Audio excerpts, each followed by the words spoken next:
ایک شخص اپنا واقعہ بیان کرتا ہے کہ کئی سال پہلے انہوں نے ایک اونٹ والے قافلے کے ہمراہ اپنے والد کے ساتھ حج کیا۔ جب وہ ریگستان سے گزر رہے تھے تو والد کو قضائے حاجت کی ضرورت محسوس ہوئی۔ بیٹے نے باپ کو اونٹ سے نیچے اتارا۔ باپ قضائے حاجت کے لیے گیا اور بیٹے سے کہا، تم قافلے کے ہمراہ آگے بڑھو، میں پیچھے سے آ جاؤں گا۔ تھوڑی دیر بعد بیٹے نے پایا کہ قافلہ دور نکل چکا ہے اور والد ابھی تک نہیں آئے، تو بیٹا دوڑا دوڑا واپس آیا اور اپنے والد کو کندھوں پر اٹھا لیا اور قافلے کی سمت دوڑنے لگا۔ بیٹے کا بیان ہے کہ اسی دوران میں نے محسوس کیا کہ میرے چہرے پر نمی آ کر گر رہی ہے۔ مجھے سمجھ آ گیا کہ میرے والد محترم کے آنسو ہیں۔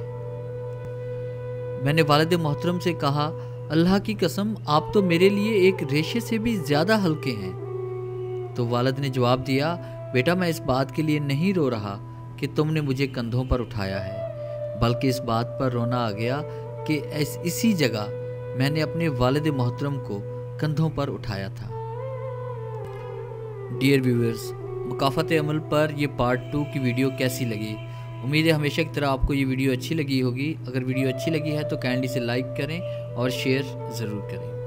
اگر آپ یہ تمام کوٹس یا سٹوریز ڈاؤن لوڈ کرنا چاہتے ہیں تو آپ ہماری ویب سائٹ motivationalgateway.com کا ضرور وزٹ کریں۔ Thanks for watching.